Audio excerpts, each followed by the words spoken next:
gente, pra quem não me conhece, meu nome é Joyce, seja muito bem-vindo ao meu canal. E eu já vou começar falando pra rodar essa vinheta porque o assunto de hoje, galera, ele é longo.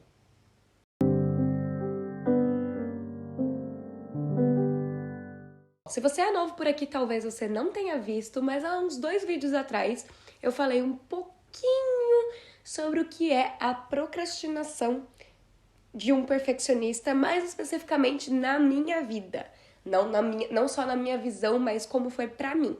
Foi a minha experiência numa entrega de projeto. Então eu vou deixar aqui no card, aqui em cima, pra vocês verem esse vídeo. Mas um vídeo não depende do outro. Então você pode ficar, assistir esse, depois assistir aquele. Ou, se você preferir, parar aqui, assistir aquele e depois voltar pra esse aqui. Mas caso você já tenha assistido aquele ou não se importe, vamos lá. Bom, como eu falei pra vocês naquele vídeo, foi muito difícil pra mim entender o que estava acontecendo, né? Qual era o meu padrão de ações e por que eu tava procrastinando tanto. E aí foi onde eu entendi que essa procrastinação, ela vinha de um perfeccionismo. Mas primeiro vamos entender o que é a procrastinação. Eu sei que a maioria das pessoas já sabem, eu vou deixar isso aqui do ladinho, para eu poder movimentar minhas mãos enquanto falo com vocês. E eu sei que a maioria de vocês já sabem, né? A maioria das pessoas em geral sabem o que é a procrastinação. Mas vamos lá, né? Vamos desmembrar ela pra gente entender qual é a colocação de um perfeccionista dentro dela. Quando a gente pensa nas duas coisas separadamente, elas parecem ser muito opostas, né? Então, a procrastinação, que seria a arte, né, ou o problema de deixar algo para depois. Literalmente, deixar algo para depois. E aí, vamos desmembrar o porquê que a gente faz isso. O nosso cérebro, ele é programado para evitar coisas ruins. Então, a partir do momento em que eu falo para ele, eu tenho que gravar esse vídeo aqui. Hoje eu acordei e pensei, preciso gravar o vídeo. A minha cabeça entende que, beleza, preciso gravar o vídeo. Mas ela não vê isso como uma coisa ruim até então. A não ser, claro, em ocasiões muito extremas, de algo que me demanda sacrifício. Mas que não é o caso desse vídeo. A gente tá falando sobre coisas que elas não deveriam ser um problema pra gente até elas realmente se tornarem um problema. Algo prazeroso, como pra mim é gravar um vídeo. Então, beleza, acordei e pensei, preciso gravar esse vídeo. A partir do momento em que eu sento no meu sofá e eu penso assim, vou abrir meu celular aqui, vou pegar meu livro aqui, vou ligar só um videozinho no YouTube rapidinho e depois eu faço essa tarefa. Esse depois eu faço, esse amanhã eu faço, ele gera pra gente uma mensagem de paz e tranquilidade, de eu tenho esse momento de entretenimento, de alívio, que eu posso utilizar da forma que eu quiser. Eu não tenho nenhuma cobrança sobre isso, mesmo que essa cobrança venha diretamente de nós. Mesmo que ninguém me falou, você tem que gravar esse vídeo. Foi uma meta que eu mesma coloquei pra mim. Mas a partir do momento em que não tem ninguém mandando em mim, não tem nada que é uma obrigação na minha cabeça, ou que seja um comando, ele gera uma sensação de alívio, de paz. E aí, logicamente, não gera resultado. E aí gera frustração. Mas a gente já vai chegar até lá. Bom, o que seria o perfeccionista? Como eu falei, quando a gente olha de fora, parece que são coisas opostas. Porque quando você fala de um perfeccionista, ele quer fazer. Ele quer fazer tudo da melhor forma, da forma mais perfeita, e tem que fazer. Então, se na minha época de escola, eu lembro que um professor passava um trabalho, eu tava, meu Deus, tô matutando aqui, quero fazer acontecer. Isso é o perfeccionista, entre muitas aspas. Minha vida acadêmica, mais precisamente, mas não apenas nela, digo acadêmica desde lá a primeira série, assim. O que acontecia era que eu fazia exatamente isso. Eu pegava uma tarefa que era para ser simples, ou uma tarefa que era para ser um pouco difícil para aquela minha idade, para aquela minha demanda, só que eu transformava ela, eu potencializava ela numa tarefa muito mais difícil. De certa forma, eu sempre conseguia resolver, mas eu me batia muito mais, era muito mais difícil para resolver aquilo. Num exemplo específico, eu lembro que eu tava, acho que na 4ª ou na 5ª série, a gente tava vendo equações de plano cartesiano. E eu aprendi, a minha cabeça entendeu aquilo de uma forma totalmente diferente do que estava sendo passado. Então, enquanto todo mundo ia por um caminho, eu ia por outro, chegava no mesmo resultado, mas as minhas contas ficavam muito maiores, porque eu desmembrava todas elas. E aí eu ia desmembrando, ia fazendo, porque não só era como eu entendia, mas porque eu queria mostrar que eu sabia fazer ela em todas as instâncias. Então eu sabia fazer desde a conta de divisão, de multiplicação, então eu ia separando tudo. Quando era muito mais fácil só mostrar o resultado daquelas contas que já foram passadas há muitos anos atrás e que na teoria, quando você aprende esse módulo em específico, você já sabe, e só mostrar o que você tá aprendendo na hora, mas eu ia passo a passo, assim, de uma forma muito desmembrada, minhas contas ficavam gigantes. Sempre gastei muito mais caderno e sempre ouvi a famosa frase de você faz tudo pelo caminho mais difícil, você pode simplificar isso. E acredito que depois de muita análise nesse comportamento específico, eu fui adquirindo sabedoria suficiente para saber que eu era uma perfeccionista. Ser um perfeccionista não é uma coisa boa necessariamente, porque, assim como eu falei agora, a gente aumenta muito essa, não só a cobrança, mas essa demanda. E aí, quando a gente entra num embate das duas coisas, da procrastinação e do perfeccionismo, a gente começa a perceber que o perfeccionismo não existe muito sem a procrastinação. E por que eu digo isso? Isso que eu tava falando de quando você demanda uma tarefa e você procrastina ela, te dá essa sensação de paz, é tudo que um perfeccionista precisa, mesmo que ele não reconheça esse padrão.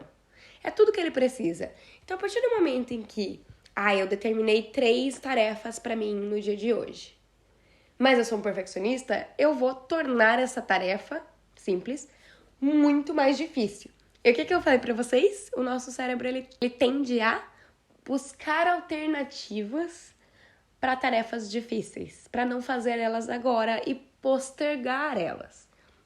Então, quando eu penso que, preciso resolver essa equação cartesiana, é uma coisa que eu sei que vai me demandar muito tempo. Nem é tão difícil assim pra mim, mas ela vai ser potencializada. Eu preciso mostrar todos os passos, eu preciso fazer todas as informações, tudo que eu quero mostrar que eu sei tem que estar lá.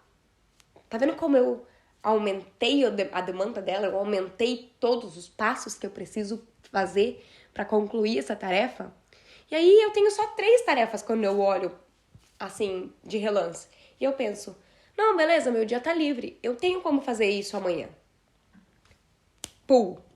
Dá aquela sensação de alívio e beleza, das minhas 3 tarefas, a minha mais difícil eu posso fazer amanhã, então eu só tenho 2 pra fazer. Eu posso fazer nada agora. Ou eu posso fazer essas tarefas que são rápidas e depois fazer nada. Só que daí isso entra num ciclo. E aí amanhã a gente tem mais outras 3 tarefas e ela vai virando uma bola de neve. Porque por mais que a gente faça aquela ali, sempre vai acabar ficando uma de, mas já fiz essa aqui que tava atrasada, né? Eu posso me recompensar de alguma forma. E a gente entra nesse looping. E esse looping vai. E a gente raramente consegue analisar este padrão, ver o que tá acontecendo e falar, não, peraí, volta aqui. O que tá acontecendo? Como eu consigo mudar isso? Vocês percebem como essa frase de, depois eu faço, amanhã eu faço, ela tende a enganar o nosso cérebro. É muito bizarro, porque assim, a gente não só se auto-sabota em relação a isso, mas a gente faz de uma forma que a gente não consegue perceber que a gente tá se auto-sabotando. Porque não é que eu falo, não vou fazer. Eu falo, não, vai ser feito. Só não vai ser feito agora, mas vai ser feito. E aí você fica com aquele sentimento de paz, porque você sabe que precisa ser feito e vai ser feito, mas vai ser feito depois. E aí você não pensa nas consequências. É quase aquela piada do, é um problema da Joyce do futuro. E assim, realmente é um problema da Joyce do futuro, mas também é um problema da Joyce do passado, um problema de toda a Joyce como si só, porque eu não desmembro ela. Então, assim, no final, sempre vai ter aquela pontinha de, podia ter começado antes. Isso aqui podia estar melhor. E é aí que a gente entra nesse quesito do perfeccionismo também. Foi o que eu falei naquele vídeo de lá. Eu só percebi que havia esse padrão depois de muito tempo. E o que acontece nesse padrão é: eu tô aqui como aquela criança que recebeu o meu trabalho e que quer fazer, que tá eufórica, quer fazer tudo perfeito, quer mostrar todos os passos da equação cartesiana. Só que aí quando eu percebo que eu não vou ter tempo, que falta 10 minutos pra entregar a tarefa que eu esqueci de fazer ou que eu procrastinei, nesse caso, eu falo, cara, eu não vou entregar então.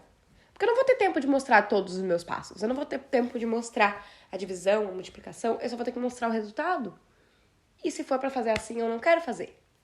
Porque eu prefiro falhar por não ter entregue do que falhar por algo que eu realmente fiz. Isso é surreal, assim, tipo... Você, provavelmente, se você tem esse problema, você já ouviu aquilo de não, é melhor entregar, é melhor feito que perfeito, é melhor um 5 do que um 0. E, cara, na cabeça de um perfeccionista, não é assim que funciona.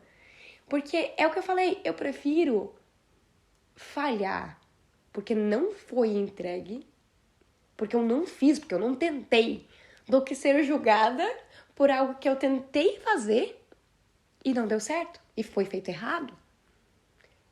É muito mais frustrante, e aí de novo a frustração, você entregar algo, você se dedicar a algo, saber que você teria como se dedicar muito mais àquilo, saber que, tipo, se você não tivesse procrastinado, você teria um trabalho muito melhor, um resultado deste projeto muito melhor, não só projeto arquitetônico, mas projeto tarefa muito melhor, do que você simplesmente pensar, pô, não deu tempo, não fiz porque não deu tempo.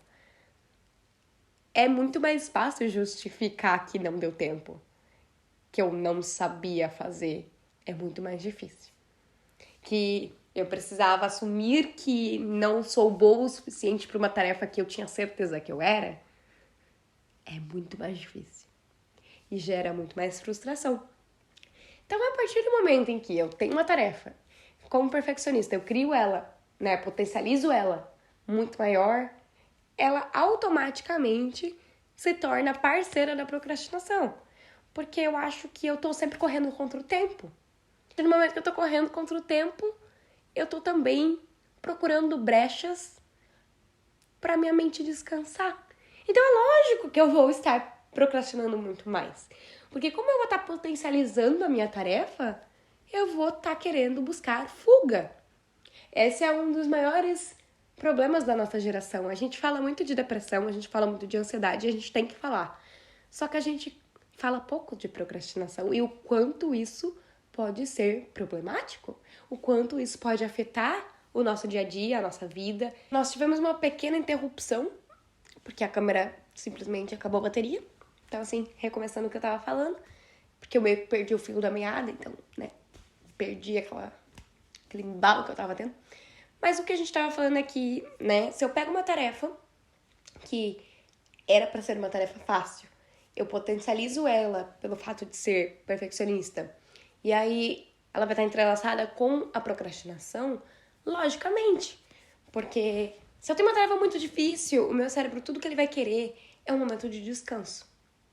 Tudo que ele vai querer é que eu possa literalmente parar e não pensar nela agora.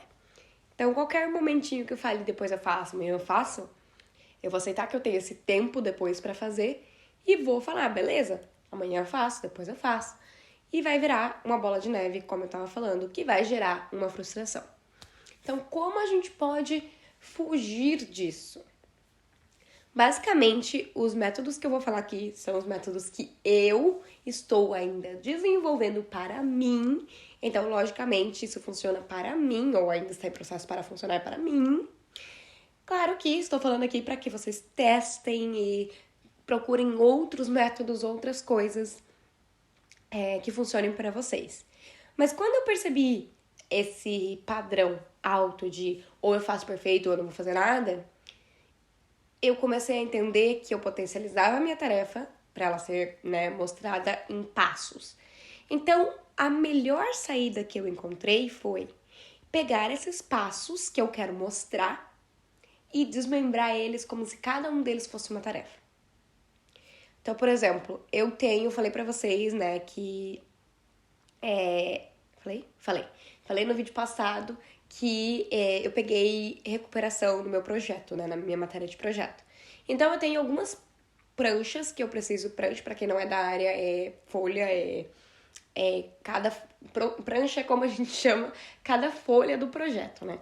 Então, eu tenho algumas pranchas pra corrigir e enviar de novo.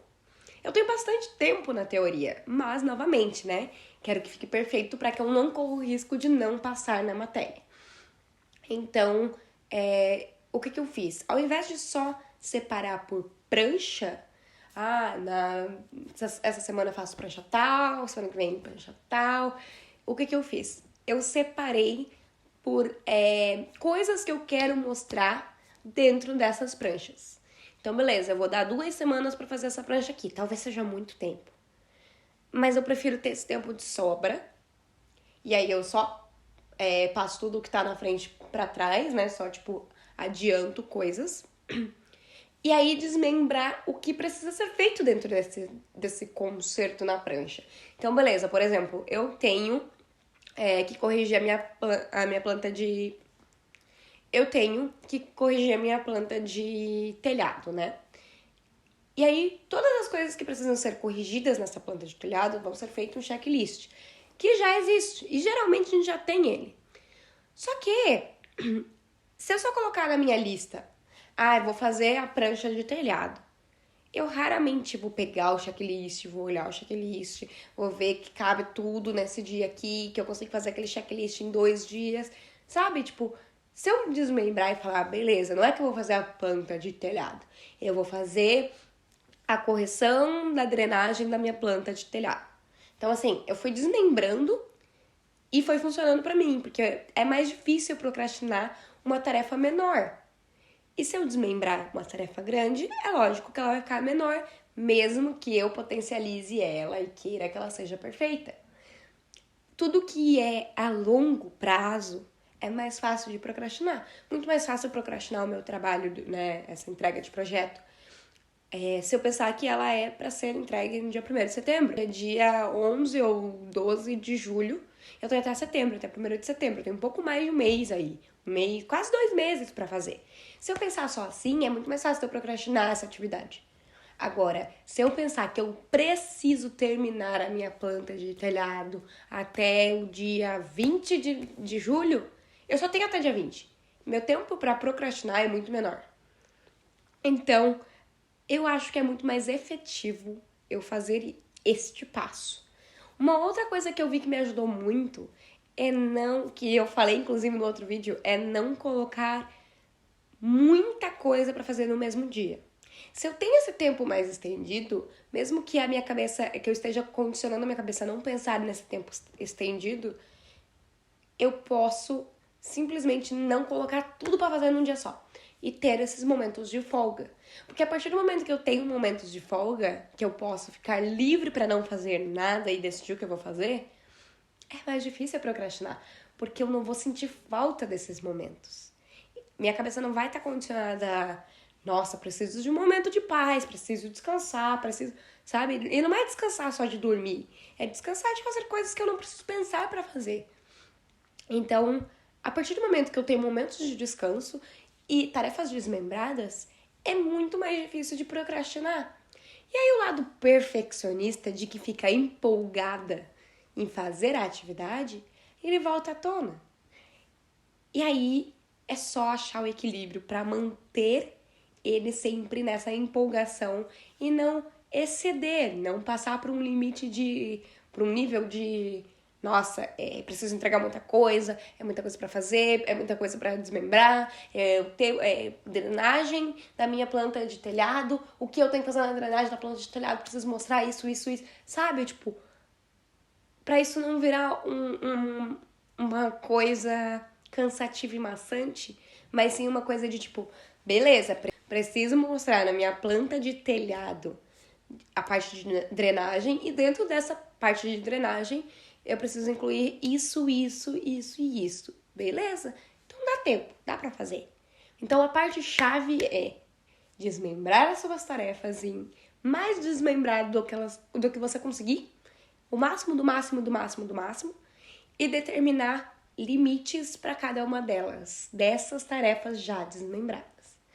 E a outra é aproveitar momentos para fazer nada. Não é, eu vou ler de tal horário a tal horário, eu vou assistir um filme de tal horário a tal horário. Não, porque ainda assim você tá condicionando o seu cérebro a pensar que ele tem uma atividade para fazer. E aí ele vai procrastinar. Então, não, de tal horário a tal horário eu não vou fazer nada. E aí na hora o que dá na telha eu faço. Então, basicamente, essas são as minhas considerações em relação a esse assunto. Eu espero que vocês tenham gostado. Se você, assim como eu, sofre desse mal que é a procrastinação de um perfeccionista, deixa aqui nos comentários o que você tenta fazer para burlar isso aí e resolver o que precisa ser resolvido, entregar os seus projetos, entregar suas tarefas, executar elas de forma eficaz. E me segue lá no Instagram. Lá eu falo muito mais sobre isso, mas muito mais também sobre livros, é um pouco mais descontraído, é um pouco mais, né, imediatista, sem muito perfeccionismo, assim, naquela rede, como eu tenho aqui, como eu tenho nas minhas outras tarefas. É uma coisa mais rápida. E eu vejo vocês no próximo vídeo. Então, um beijo e até a próxima. Tchau!